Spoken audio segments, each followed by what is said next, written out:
사랑을 했다 우리가 만나 지우지 못할 추억이 됐다 볼만한. Assalamualaikum warahmatullahi wabarakatuh. Nama saya Nadia Meidifa Rizky Insyiro akan menyampaikan materi tentang definisi budaya. Budaya atau kebudayaan berasal dari bahasa Sanskerta yaitu budaya, yang merupakan jamak dari kata budi, diartikan sebagai hal-hal yang berkaitan dengan budi, akal manusia. Sedangkan dalam bahasa Inggris, budaya dikenal dengan kultur yang berasal dari bahasa Latin yaitu color, yang artinya mengolah atau mengerjakan. Istilah kultur juga digunakan dalam bahasa Indonesia dengan kata serapan kultur. Budaya adalah suatu cara hidup yang berkembang dan dimiliki bersama oleh sebuah sekelompok orang dan diwariskan dari generasi ke generasi. Unsur-unsur budaya tersebar melalui banyak kegiatan sosial manusia. Ketika seseorang berkomunikasi dengan orang-orang yang budayanya berbeda dan menyesuaikan perbedaan-perbedaannya, maka peristiwa tersebut membuktikan bahwa budaya dipelajari. Kebudayaan dapat mengalami perubahan karena beberapa faktor. Misalnya, disebabkan oleh lingkungan alam, kemajuan teknologi, dan karena kontak dengan manusia lain. Kontak dengan manusia lain dapat memicu terjadinya difusi, akulturasi, dan asimilasi.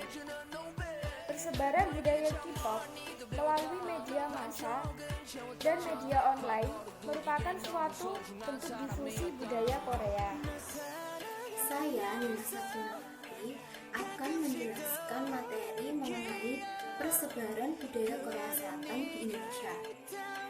Indonesia dianggap sebagai salah satu negara penting yang menjadi target penyebaran kebudayaan Korea. Hal ini karena banyaknya pekerja Indonesia yang bekerja di Korea dan banyaknya orang Korea yang berinvestasi serta tinggal di Indonesia.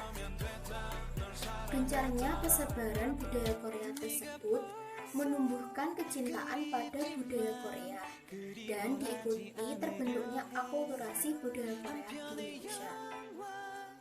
Hallyu atau Korean Wave menumbuhkan fenomena demam Korea yang disebarkan melalui Korean pop culture ke seluruh penjuru dunia lewat media massa yang tersebar lewat jejaring sosial yang memungkinkan industri hiburan Korea menjangkau halayak dunia yang lebih besar.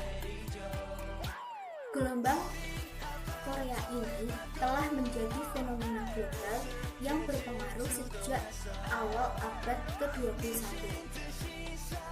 Istilah Korean Wave sendiri diciptakan di Cina pada pertengahan 1999 oleh jurnalis Beijing yang terkejut dengan popularitas hiburan dan budaya Korea di Cina.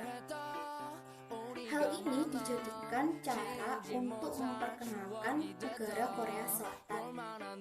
Apalagi setelah Piala Dunia 2002, di mana Korea Selatan menjadi tuan rumah dan berhasil menempati urutan keempat yang semakin melambungkan nama Korea Selatan di mata dunia.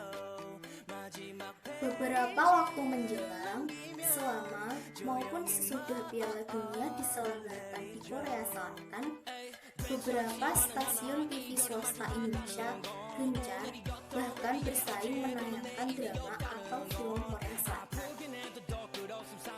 Masyarakat Indonesia yang saat itu jenuh dengan tayangan Bollywood, telenovela, dan sinetron Indonesia langsung menyambut baik masuknya drama dan film Korea di Indonesia. Berikut ini bentuk-bentuk pengaruh Korea yang bertransformasi di Indonesia. Yang pertama adalah drama.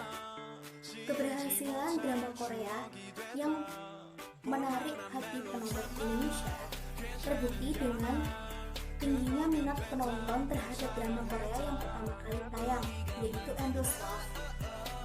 Endless Boys Love yang pertama kali tayang pada tahun 2002 merupakan awal penyebaran Korea Wave.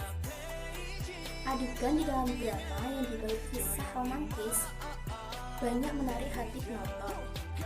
Adegan yang ditayangkan juga tidak terlalu vulgar seperti film barat. Episodenya juga tidak sepanjang sinetron Indonesia. Hal ini tentu saja membuat drama Korea langsung melejit di Indonesia. Yang kedua adalah musik. Setelah drama Korea yang sukses mencuri perhatian masyarakat Indonesia, dari sinilah musik Korea secara perlahan mulai menjamur di Indonesia, bahkan ke seluruh negara di dunia. Hal ini dapat dilihat dari banyaknya girl band dan boy band yang berkiblat ke musik K-pop. Yang ketiga adalah bahasa. Drama dan lagu Korea menimbulkan rasa keinginan terhadap budaya dan bahasa Korea dan membuat kita lebih ingin untuk mempelajari budaya dan bahasa Korea tersebut. Bahkan ada sebagian yang rela kursus bahasa Korea, dan tak jarang pula mahasiswa Indonesia mengambil jurusan bahasa Korea karena kegemarannya pada dan keinginan untuk mempelajari bahasa Korea lebih mendalam. Yang keempat adalah makanan dan kosmetik. Semakin populernya hiburan dan budaya Korea membuat dunia bisnis Korea, khususnya industri makanan dan kosmetik, mengalami perkembangan besar. Di Indonesia sendiri sudah banyak tersedia restoran Korea dan toko kosmetik khusus Korea, terutama di mall besar di Indonesia. Yang kelima adalah audiens yang terpapar budaya Korea di Indonesia. Audiens yang terpapar pengaruh budaya Korea di Indonesia adalah kelompok usia remaja, yakni 15-25 tahun. Mereka terdiri dari para pelajar, remaja pemula, dan mahasiswa. Audiens ini didominasi oleh remaja putri. Tak jarang juga remaja putra terpapar budaya Korea, tapi persentasenya tidak sebanyak remaja putri. Budaya Korea yang mereka minati adalah boy group dan girl group. Selain itu juga, remaja putri juga tertarik pada fashion dan kosmetik Korea. Saya Elvin Nurlaili akan menjelaskan tentang dampak dari pengaruh budaya Korea Selatan. Yang pertama yaitu dampak positif. Berikut adalah dampak positif dari pengaruh budaya Korea Selatan pada generasi muda Indonesia. Yang pertama yaitu remaja menjadi rajin menabung. Remaja yang sangat menyukai budaya Korea Selatan pasti juga suka berburu barang-barang yang bernuansa Korea Selatan. Contohnya album idola K-pop, photocard, tas, t-shirt, dan lain-lain. Tentulah mereka harus menabung untuk membeli barang-barang yang berhubungan dengan Korea Selatan. Yang kedua yaitu melatih jiwa kewirausahaan. Contohnya berbisnis desain barang-barang bernuansa Korea Selatan, jasa titip barang yang dikirim langsung dari Korea Selatan.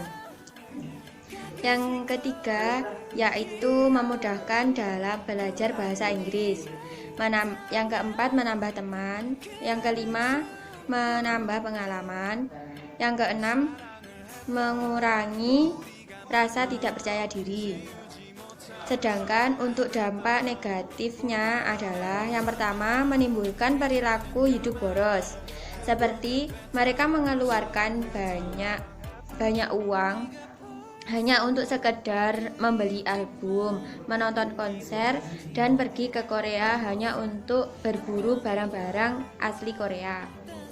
Yang kedua, menimbulkan perang antara fan war atau fandom. Yang ketiga, remaja menjadi lebih mencintai budaya Korea Selatan dibanding dengan budaya negeri sendiri. Yang keempat yaitu munculnya pornografi atau porno aksi. Yang terakhir, yaitu menjadi malas belajar dan prestasi menurun. Saya, Hafsari Fauzul Kabir, akan menjelaskan tentang upaya pemerintah dan generasi muda terhadap pengaruh budaya Korea di Indonesia. Yang pertama, pemerintah mengadakan ekstrakurikuler wajib di sekolah tentang seni dan budaya asli Indonesia. Contohnya, sekolah-sekolah di Tulungagung menerapkan ekstrakurikuler reok kendang. Hendaknya pengenalan budaya ini dilakukan sejak dini agar budaya tersebut lebih melekat di kepala anak-anak. Para guru juga harus melakukan pembelajaran dengan cara yang menarik agar anak-anak tidak cepat bosan. Yang kedua, menciptakan pemikiran bahwa berbudaya Indonesia itu tidaklah kuno. Banyak remaja yang beranggapan bahwa dengan berbudaya Indonesia, orang tersebut tidak modis. Padahal akan lebih keren jika seseorang dapat melestarikan kebudayaan bangsanya sendiri sehingga kebudayaan tersebut tidak diklaim oleh negara lain. Yang ketiga, peningkatan mutu film dan musik Indonesia. Karena banyak remaja yang menganggap bahwa mutu dari musik dan film Indonesia masih di bawah Korea, maka industri musik Indonesia harus meningkatkan mutunya dengan memproduksi lagu yang selain memiliki melodi yang enak didengar, tetapi juga mengandung makna yang indah dan tidak melulu tentang percintaan. Begitu pula dengan industri film di Indonesia. Hendaknya juga membuat ide cerita yang tidak monoton dan alurnya juga menantang agar remaja itu tertarik sehingga lebih suka nonton film Indonesia. Artis-artis Indonesia juga harus diberikan pelatihan agar bisa menunjukkan bakat seni yang luar biasa. Solusi selanjutnya adalah dengan memberikan bimbingan konseling, yaitu dengan mengajak fans fanatik untuk berpikir tentang beberapa gagasan dasar yang irasional yang telah memotivasi banyak gangguan tingkah laku. Lalu menunjukkan bahwa keyakinan-keyakinan itu tidak ada gunanya dan bagaimana keyakinan-keyakinan tersebut akan mengakibatkan gangguan emosional dan tingkah laku di masa depan. Dan mengajari fans fanatik bagaimana menerapkan pendekatan ilmiah pada cara berpikir sehingga mereka bisa mengamati dan meminimalkan gagasan-gagasan irasional dan kesimpulan yang tidak logis di masa sekarang dan yang akan datang, yang mana dapat mengakalkan perilaku yang merusak diri. Juga dengan cara memberikan bimbingan terhadap fans fanatik dari sudut pandang Islam. Sah-sah saja kita menyukai musik Korea, karena mendengarkan musik dalam Islam itu hukumnya mubah, boleh dilakukan selama tidak ada perkara yang menjadikannya haram. Misalnya, mendengarkan musik sampai melalaikan sholat, liriknya mengarah pada pemujaan terhadap lawan jenis dan mengandung kemusyrikan. Yang menjadi masalah pada kasus ini adalah jika kita juga mulai mengidolakan para penyanyinya, hingga semua yang berkaitan dengan mereka kita ikuti, dari penampilan hingga gaya hidup mereka. Pertanyaannya, apakah gaya hidup mereka sesuai dengan hukum Islam sehingga layak untuk kita ikuti? Tentu saja tidak. Para personel girl band misalnya, mereka memakai pakaian minim yang menunjukkan aurat mereka. Sama saja dengan boy band, rata-rata mereka menggambarkan gaya hidup remaja yang penuh dengan hura-hura. Tidak layak sedikit pun gaya hidup seperti ini diikuti oleh kaum muslim. 지우지 못할 추억이 됐다 볼만한 멜로드라마 괜찮은 결말